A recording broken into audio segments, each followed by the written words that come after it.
magkakaroon lang tayo ng special na message. Hindi ako magpapatungkol sa steadfastness, but for this morning po, hayaan nyo kung pag-usapan natin the woman of God. Bilang pag-alala na rin sa ating mga magulang. Pag-alala, parang wala na. Ako po kasi wala na akong magulang, wala na akong nanay. Kaya yung sa mga may magulang pa, may mga nanay pa, it's very nice, it's very good to say that you really love your mom. Nasabi na ba ng mga bata, yung mga may magulang pa, na mahal nila yung kanilang nanay dahil darating yung oras, huwag naman sana sooner, na mawawalan tayo ng nanay, ng mga magulang.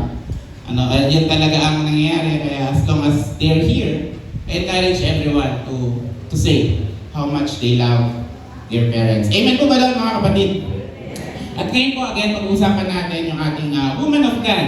So umagang ito, hayaan niyo pong basahin ko ang ating nasa main text. 1 Samuel 1:20, nagbuntis siya at dumating ang araw na siya'y nagsilang ng isang sanggol na lalaki. Ito po si Samuel, Samuel ang pinangalan niya rito sapagkat sabi niya, hiningi ko siya kay Yahweh. Actually po ang ibig sabihin ng Samuel is God heard, or napakinggan ng Panginoon. Sino po ba ang nanay, unang-una ni Samuel? Siya po ang pag-uusapan natin sa umagang ito. Ang nanay po ni Samuel actually si Hannah. Napakaganda po ng story ni Hannah. Mag-focus lang tayo sa 1 Samuel 1 hanggang 2. Halos makikita natin, siguro halos parang nagbabasa lang ako dito ngayon dahil napakaganda po kung babasahin natin yung istorya ni Hannah. Siya po ay actually, her womb is closed. Ibig sabihin, hindi po siya magkaanak-anak. Hinayaan ng Panginoon na hindi siya magkaanak at ilang taon na wala pa rin silang anak. Pero kung babasahin natin yung verse 20, siya'y nagbuntis. Ngayon, pag-aralan natin yung mga naunang parte ng unang Samuel. Alam niyo po kung aaralin natin to, halos nandito lang lahat ng points natin dito. So pag-aralan natin, sino ba itong si Hannah? Alam mo yung katulad po natin, isa rin siyang tao. Si Hannah, medyo makaka-relate tayo sa mga nangyayari sa kanya. Pero before that, ang unang point po na gusto kong ibigay sa inyo, a woman of God daw, is faithful. Everybody says faithful. So, tandaan natin yung mga nanay, they are faithful daw. Actually, meron pananampalataya, or they have faith sa Panginoon. Ang isang babae daw, or woman of God, meron siyang pananampalataya sa Panginoon, and she is faithful. Ano ba yung nasa sulat dito? Sa 1 Samuel 1:10-11, hindi niya pala yung nakasulat dito. Parang medyo nasisira niya yung monitor natin. Medyo mahaba lang po ito, basahin ko, buong pait na lumuluha si Ana at taimtim na nanalangin kay Yahweh.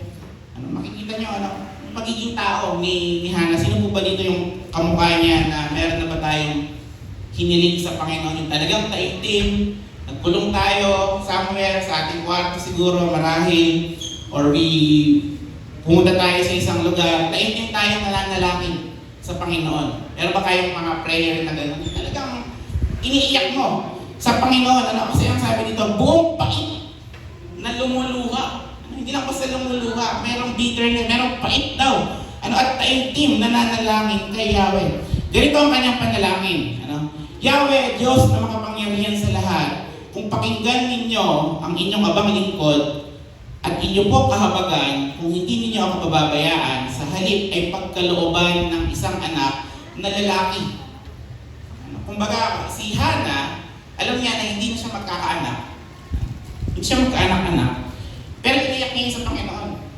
Bakit? Kasi naniniwala siya, kahit imposible siyang mag-anak, kapag lumapit siya sa Panginoon, pakikinggan siya nito.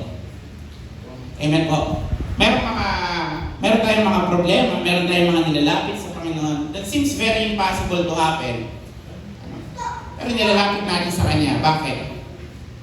Because we know, we have a God who listens. Kaya po ang pangalan ni Samuel, God listens. Kung pinakinggan siya ng Panginoon, yung pangalan ni Samuel, yung ibig sabihin. Bakit? Kasi kahit alam niyang imposible, sa Panginoon, walang imposible. Ulitin ko po kung hindi niyo ako pababayaan, sa halip ay pagkalooban ng isang anak na lalaki. Ihahandog ko siya sa inyo at habang buhay na siya'y nakalaan sa inyo. Hindi ko ipapaputol ang kanyang buhok. Ano? So dito po makikita ninyo yung faithfulness ni Hana, na naniniwala siya, nananampalataya siya sa Panginoon. Sino po ba ang nananampalataya sa Panginoon? Sino po yung dito yung mayroong panalangin sa Panginoon na seems very impossible na mangyayari, pero pilit pa rin niyang hinihiling, pilit pa rin niyang iniiyak sa Panginoon. Tandaan natin mga kapatid, our God is good. Napakabuti po ng ating Panginoon. Bakit? Kasi po, kahit anong panalangin natin na sa mata ng tao ay imposible, sa Diyos po, posible yan. At yung Panginoon natin, napakaganda dito, yung mga prayers po natin, those are not empty wishes. Those are not empty faith. Bakit? Kasi po yung Panginoon natin makikinig. And of course, if alam niyang our prayer is good, I believe, ipagkakalang po sa atin yun ng Panginoon. Meron po ba yung mga prayers sa Panginoon na kahit sobrang pait, sobrang hirap, nabigla ka, binigay ng Panginoon? Meron po ba? Patingin naman ng mga kamay kung meron. Praise God. Kung meron po, yung mga wala, darating din tayo dyan. Ito po yung napakagandang part ni Hana. At pangalawang number 2 point, medyo mabilis lang. A woman of God is composed. Actually, hindi ko alam kung lalagay ko dito, composed or calm. Ang isang woman of God daw, they are composed or calm. Nakikita niyo po ba yung mga babae ito sa panahon natin ngayon? Kung kayo po ay nakasumpong dun sa mga lalaki at sa mga mister, kung nakasumpong kayo na yung asawa ninyo ay kalmado, ay composed, galing po yan sa Panginoon. Brother, hindi po yata galing yung asawa ko, kayo magaling to. Ako, tinignan ko yung verse dito, napakaganda. Kasi tignan niyo po, sa 1 Samuel 13 naman tayo to 14. Ito yung naging istorya, dito ko na lang babasahin. Gumagalaw ang kanyang mga labi, ngunit hindi narinig ang kanyang mga tinig. Kasi po si Hana daw, nananalangin siya sa bahay ni Yahweh, siya mag-isa lang. Pero meron kasi yung high priest, si Eli, nasa pintuan lang siya. Kumbaga, imagine niyo, halimbawa ako, nandiyan ako sa pintuan, tapos kayo nananalangin kayo dito. Kaintim daw kayong nananalangin. Yung talagang prayer niyo sa Panginoon ay hinihiling niyo sa Kanya. Nakakatawa nga yung story nito. Tutuloy ko po, sapagkat siya'y nananalangin lamang sa sarili, dahil dito inakala ni Eli na siya'y lasing. Na-imagine nyo, nananalangin kang taimtim, buong pait kang nananalangin, lumuluha ka sa Panginoon, yung ikaw lang yung nagpe-pray sa sarili mo, parang umuuka lang yung bibig mo, ayaw mo pa marinig yung prayer mo, siguro nahihiya ka, or talagang gusto mo, kayo lang ng Panginoon. Tapos imagine niyo ako nandyan sa pintuan, parang ganyan yung story si Eli, lumapit. Bakit nakala niya lasing? Si Hana, nananalangin. Parang offensive yata yun. Nakita mo, umiiyak na, nananalangin na, sasabihin lang, lasing ka pala. Pagdating sa 14, ito yung sabi niya. Kaya lumapit ito at sinabi sa kanya, si Eli, lumapit daw, imagine nyo, nananalangin kayo na gano'n. Tapos ito yung sasabihin sa inyo. Tama na yung paglalasing mo. Tigilan mo na ang pag-inom ng alak at magpakatino ka na. Ano pong mararamdaman ninyo mga kapatid? Kung kayo, ganun kayong manalangin talagang buong puso kayong nananalangin, sasabihin ka ng tao, tumigil ka na sa paglalasing. Ano pong mararamdaman niyo? Okay, umamin tayo. Ba ma-offend tayo? Baka yung iba talagang magagalit pa. Abay, kasi hindi, Verse 15, nag-explain na siya, sabi niya, hindi po ako lasing, sagot niya. Hindi po ako tumitikim ng alak. Ang damdamin ko po ay naghihirap at idinudulog kay Yahweh ang kanyang kalagayan, ang aking kalagayan. Huwag po sana ninyong isipin na ang inyong lingkod ay masamang babae. Pinahayag ko lamang ang matinding paghihirap ng aking damdamin. Nakita niyo, hindi siya sumagot ng pabalang. Napakahirap po nun mga kapatid. Na-imagine niyo ba? Nakaka-relate ba tayo? We're peacefully praying. But sometimes, it really happens sa ating mga buhay. Merong mga tao, mahuhusgahan ka pa. Tama, masasabihan ka pa ng pangit. Hindi lang po ito sa mga babae, kahit mga lalaki minsan, ano? You just wanna worship the Lord. Gusto mo lang purihin yung Panginoon. Anong mangyayari? May maririnig ka pang pangit. Tama po ba? Pero katulad po ni Hannah, sana matuto tayo kay Hannah, as a good example, let's remain composed, calm, na patient, mga kapatid. Hindi niya sinagot ng pabalang. Bakit? Sino ka ba? Actually, ganyan, ha? Makahusga ka, di ba? Ganyan ang maririnig natin sa agutan, ano? Yung iba, may marinig lang na konti. Ano, sabi nila, parang M16, ano? Tatulak na ng madami. Pero a woman of God, ano? They remain composed. Hindi po yan basta-basta magsasalita. Nandyan pa rin yung paggalang. Nandyan pa rin yung respeto na ibinibigay nila. Kahit, hindi lang po sa mga babae ito, no? Kahit minsan we don't receive the respect, that kind of honor that we deserve. Pero dapat pinapakita po natin. Amen po mga kapatid. That's why a woman of God should be composed. Pagdating po dito sa 1 Samuel 1:15-16, actually naghahanap nga ako dito. No? Nagsorry pa si Eli sa kanya. Hindi po ibig sabihin na hindi nasusulat dito na hindi nagsorry sa Eli ay hindi na siya nagsorry. Pero hindi ko rin sasabihin na nagsorry siya since the Bible is silent sa part na to. Ano?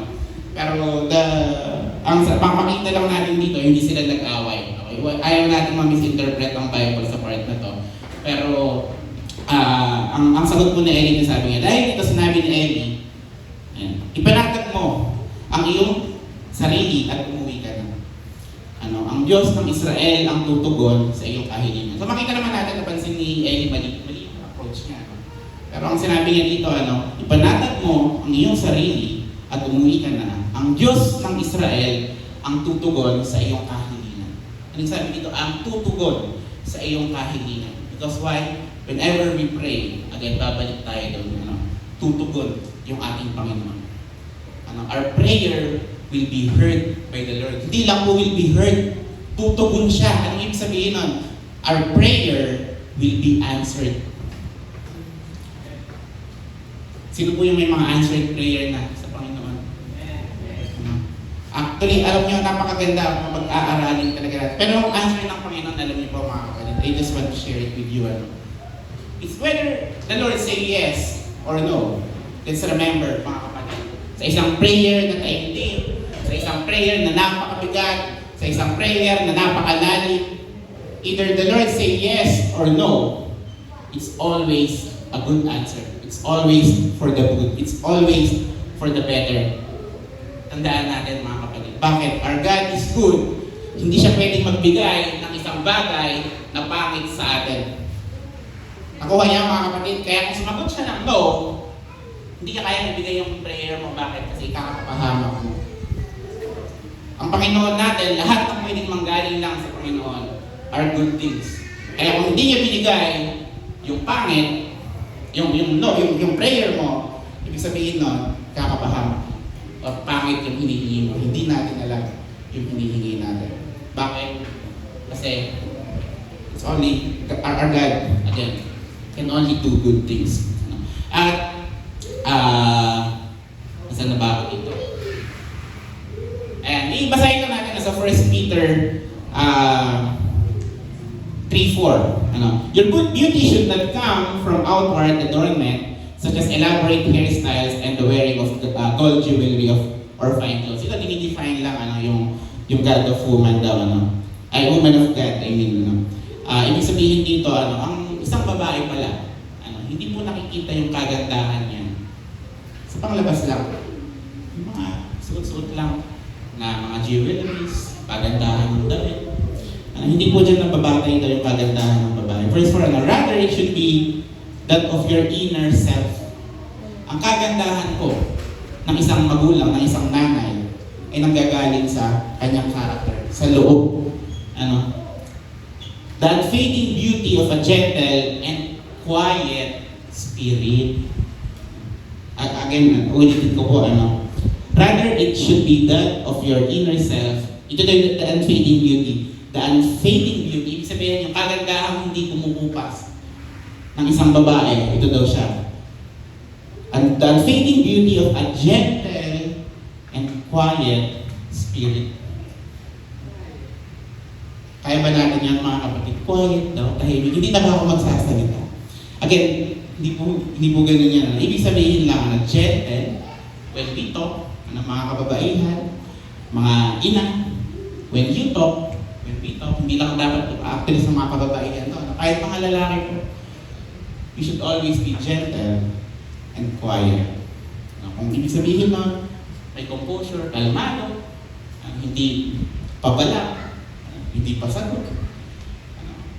Because why? Ito daw po yung woman of God. Kaya kung medyo nagtatalak-talak ka, isipin mo kanino galing yan. Dalawa lang yan, pwede pang galingan. Nasaan po? Yung isa sa taas, yung isa, alam niyo na kung saan yung isa. Pili na lang tayo saan galing yung isa. Ano? Sige po, at pangatlong point po natin para sa umagang ito. No? A woman of God is selfless. Amen po ba sa mga ina? Tama po ba? Ang isang pagmamahal ng ina is selfless. Ako, I believe, though hindi ito nakasusulat sa Biblia, at ako, I personally believe na yung may narinig lang akong quote, hindi ko alam sino yun. Para machismisan ko lang. Sabi nito, the closest love a human could receive.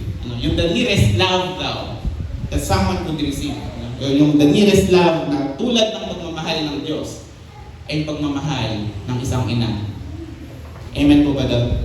Kaya kung mabuti yung ina mo, at maganda yung trato sa iyo ng magulang mo, be grateful. Kasi naramdaman mo yung pagmamahal ng Diyos. Bakit? Actually, hindi lang naman sa ina, kahit tatay, I believe. Because the love of the parents is selfless. Amen po. Pinakanak ka pa lang dito, hindi nila iisip yung sarili nila eh. Kaya nga minsan may mga mag-asawa, nafo-focus na lahat sa anong attention? Sa anak.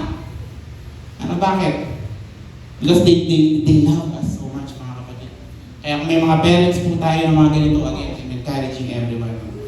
Say to them how much you really love them, how much you really care for them. Again, mga kapatid, darating yung time, mawawala sila dito. That's why, as long as we can say to them, sabihin natin sa kanila. Sa verse po dito, sa 1 Samuel 1:22, makikita natin yung selflessness ni Hana. Sinabi ni Ana kay Elkanah, ito po yung kanyang asawa, hindi na muna ako sasama sa inyo ngayon. Hihintayin ko ang panahon na maaari na siyang mahiwalay sa akin. Paglaki niya, dadalhin ko siya sa bahay ni Yahweh at doon na siya titira sa buong buhay niya. Nakikita niyo yung selflessness ni Hana. Tandaan niyo po mga kapatid, lahat ng magulang, lahat ng nanay, minsan susuko na lang yan, ibibigay pa sa'yo. Sino po yung nakaramdam ng ganung pagmamahal? Kahit hindi na kumain yung nanay, kumain ka lang. Amen po ba doon? Hindi po ako, wala pa akong nakitang parents, hindi ko lang alam sa iba, pero I think kahit gaano kasama yung parents, minsan, kahit hindi tama yung trato sa iyo ng parents mo, pero makikita mo pagdating sa pagkain, ikaw yung unang susubo. Tama po ba? Ano yung kakainin ng mga magulang? Usually yung tira. Pagod na pagod yun sa trabaho, ikaw magsasain ka lang. Ayaw mo pa. Tama? Sa mga youth. Pero pagkainan, nauuna ka. Kapag kainan, uubusin mo. Yung magulang, kung ano lang meron sa kanila. Pero makikita nyo dito, kahit gano'n po tayo kumahal ng ating mga magulang, they are really selfless. Bakit? Katulad po ni Hana, she's a woman of God, makikita natin. Alam ni Hana na yung kanyang anak na si Samuel ay hindi lamang para sa kanya. Para din siya sa Panginoon. Bakit? Inihandog po ni Hana si Samuel para sa Panginoon. Bakit? Parents, sa mga magulang, tandaan natin, ako wala pa akong anak. Pero those children, yung mga anak po na yan, wala pa kasi akong anak. Pero I mean, hindi lang po sila para sa akin. Para saan sila? Para sa Panginoon. Huwag po natin angkinin Bakit? Dahil sa Panginoon po yan. That's why we should offer them to the Lord. Naisip mo, mula bata, mula maliit, pinapalaki mo na lahat ng paghihirap. Pero tignan mo si Hannah, ini-offer siya sa Panginoon. Lahat ng pagmamahal ay ibinigay ni Hannah. Bakit po? Because a godly mother raises her child in love. Ito yung very important. And prepare them in faith. Mga kapatid, kung hindi nyo pa, kung may mga maliliit pa kayo, maliliit pa kayong mga anak, it's very important that you prepare them in faith. Bakit? That's a godly woman, mga kapatid. Dapat hindi lang yan patungkol kung ano yung magiging trabaho niyan paglaki. Gusto mong yumaman yung anak mo, wala akong masama doon.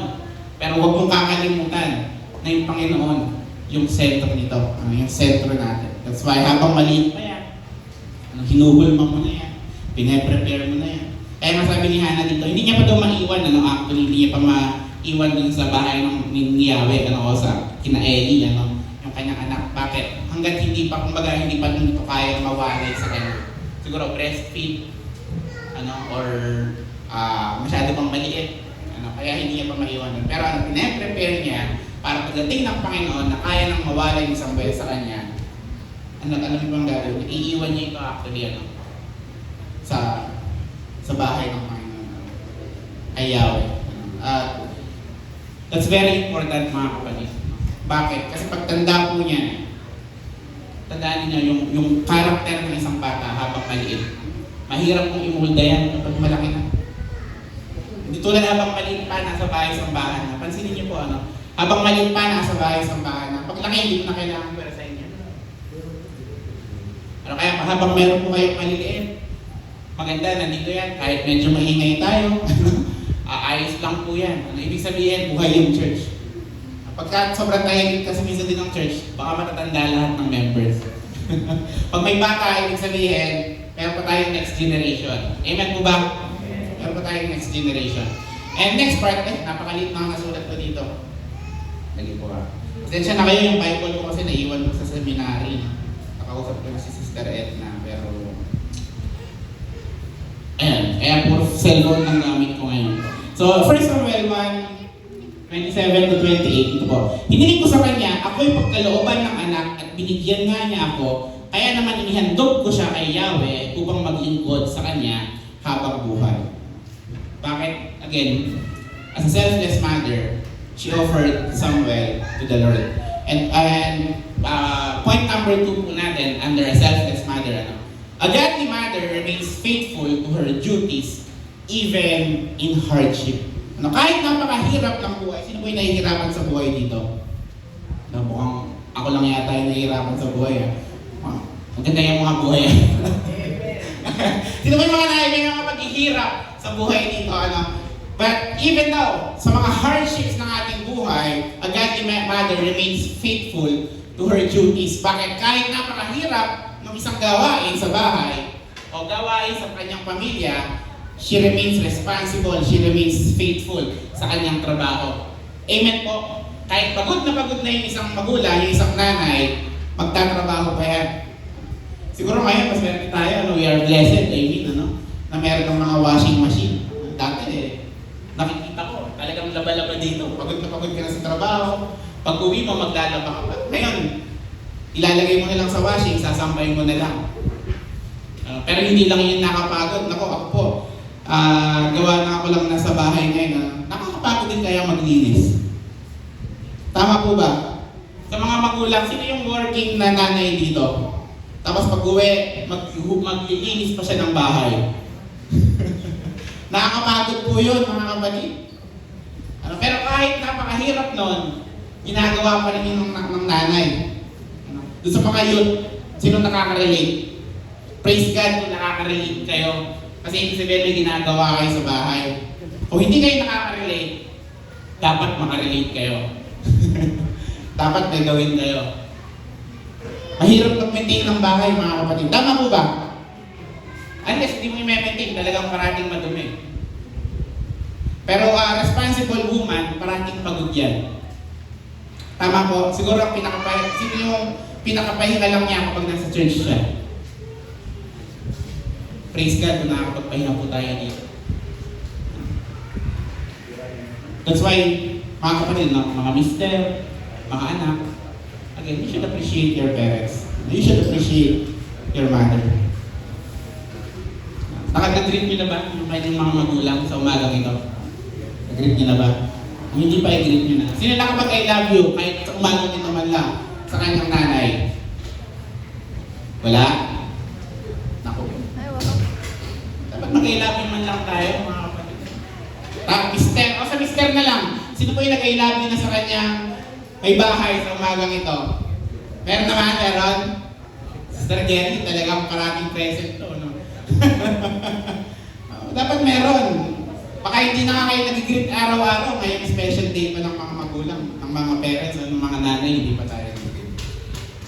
So 1 Samuel 1:28, sinabi niya na, kung natatandaan ninyo, ako po ang babae na nakita ninyong nakatayo rito noon, sabi niya. Medyo hindi ko mabasa doon. At nananalangin kay Yahweh, hiniling ko sa kanya na ako'y pagkalooban ng anak at binigyan nga niya ako. Kaya naman inihandog ko siya kay Yahweh upang maglingkod sa kanya habang buhay. Naisip po ninyo, yung bata, yung lalaki mo, hindi po madaling mawalay sa anak. I believe, kahit hindi ko pa nararanasan. Hindi po madali na mawalay, malayo sa iyong anak. Sino yung dito hindi mapakali yung parents na, sino hindi mapakali pag hindi nauwi yung anak kaagad ng let's say alas 7, alas 8. So may curfew yung mga anak. Bakit? Kasi nag-aalala yan. Tama po ba? Dito iiwan mo. Iiwan mo sa temple yung anak mo. Sa temple. Mahirap po yun, pero ginawa po ni Hannah. Bakit? Pangako niya sa Panginoon. At tinupad niya. Bakit? Because parents, kahit mahirap yung duty, tinutupad nila yung pangako nila sa Panginoon. And point number 4 for this morning, last point po tayo. A woman of God is ano daw? Is a blessing, mga kapatid. Tingnan nyo nga yung asawa ninyo. Sige nga, yung mga may mag-asawa dyan. Tingnan mo nga, you are a blessing, sabihin mo. Parang hindi naman. Parang hindi ko ramdam. Sabi mo sa asawa mo, blessing ka sa akin.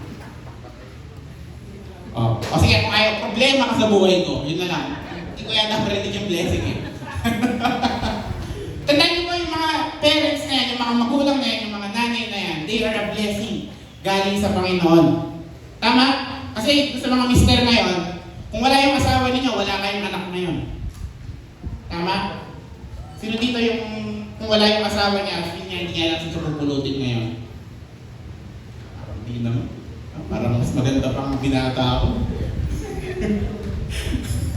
Hindi po mga kapatid, they are blessed. Pag-aralan po natin, isa 1 Samuel 2, tatalan tayo ng konti. Napakaganda po ng prayer ni Hannah dito. Then Hannah prayed and said, my heart rejoices in the Lord. In the Lord, my horn is lifted high, my mouth boasts even, hindi ko talaga mabasa. My mouth boasts ever over my enemies, for I delight your deliverance. Kung bakit ibig sabihin, tuwang-tuwa daw si Hannah kasi bakit? Kung siya hindi magkaanak, kinukutsa siya. Kinukutsa siya. Alam niyo, kaya mga kapatid, mga youth, you should really love your parents. Bakit? For sure. Sino po dito yung pinanalangin niya yung anak niya? Na magkaroon sila ng anak. Sa panahon natin ngayon, minsan napakahirap magkaanak. Kaya nga kami, isang taon na kami, wala pa po kami Sister Myla. There are real prayers na kinihilig sa Panginoon bago binibigay. Kaya yung mga yun, pinag-pray kayo ng mga magulang ninyo, I assure you. And dito, pinamak si Hannah. Bakit? Kasi po nung panahon na yun, nung wala siyang anak, kinukutsa siya. Pero nung pinakinggan ng Panginoon yung kanyang hiling, yung sabi niya, my mouth boasts over my enemies, dun sa mga nagkukutsa sa kanya, for I delight in your deliverance. There is no one holy like the Lord, there is no one besides you, there is no rock like our God. Bakit? She rejoices Dahil pinakinggan ng Panginoon yung kanyang panalangin. Bakit? A woman of God, mga kapatid, hindi ko alam kung nasulat ko dito, ano? Because a woman of God, hindi lang po sila nagiging blessing. They are blessed. Sila yung pinagpapala.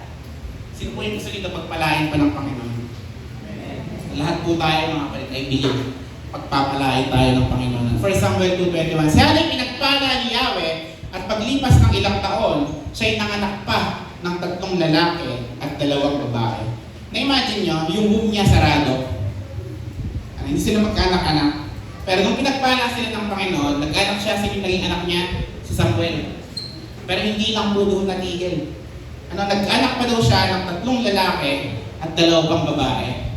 Actually, kung babasahin natin doon ng paatras, bandang 2:20, dahil daw, ini-offer ni Hannah si Samuel sa Panginoon, mas pinagpala ka siya ng Panginoon.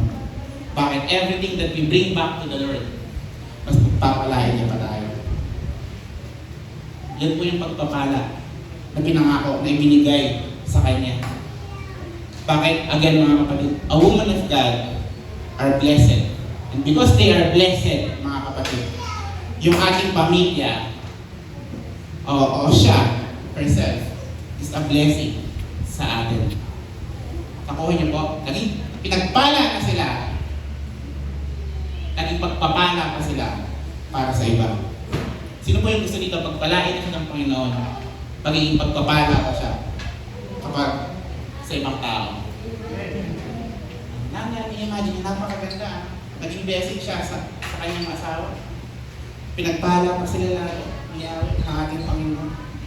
That's the woman of God again. And conclusion po natin para sa umagang ito, mga kapatid. Medyo malabo. Pasahin ko na lang. May we live with faith and trust in the Lord. Mga kapatid, nawa, magkaroon tayo ng pananampalataya at mas pagkatiwalaan pa natin ang ating Panginoon. Remain composed in His patience. Ibig sabihin, mga kapatid, kahit mahirap, kahit minsan kinukutsa ka, kahit minsan may iniiyak ka na sa Panginoon, kasi dito may iniiyak ka na sa Panginoon, may dumagdag pang ibang tao sa struggle mo. Ikaw mismo nahihirapan ka na, huhusgahan ka pa.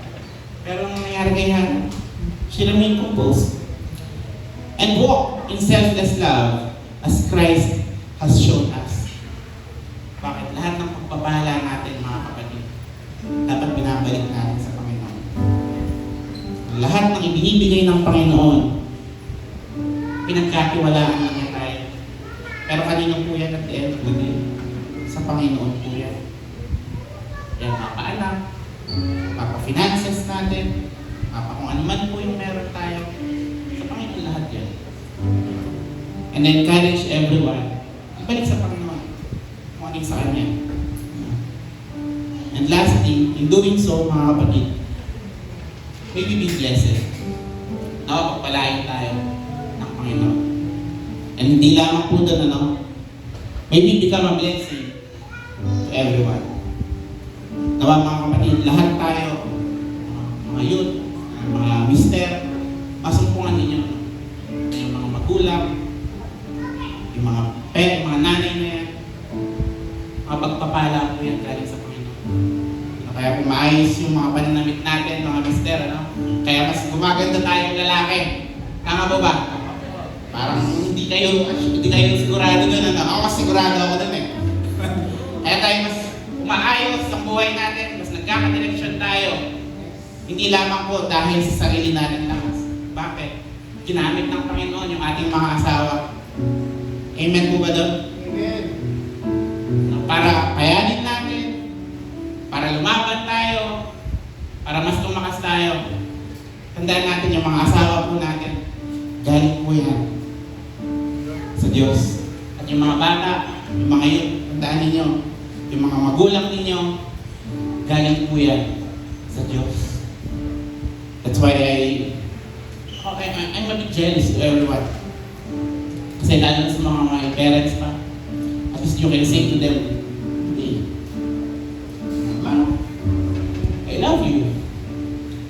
Kasi darating yung in 3 years, hindi ka na masa. Pero I hope, kayo, aming magulang pa, you will say it ulit. At Mother's Day, huwag lang sana tuwing Mother's Day, actually, you say it every day, how much you love your parents. And today po, mga kapatid, before we close, nanyahan ko lahat ng mga nanay, tayo po'y lumapit dito.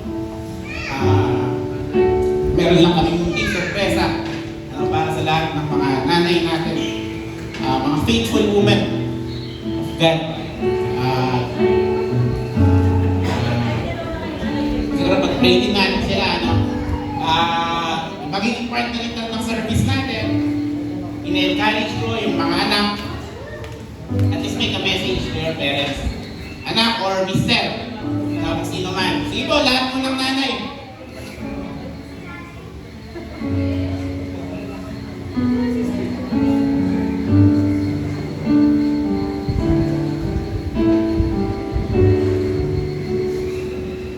Wala na po ba? Wala na. Pasensya na po kayo kung medyo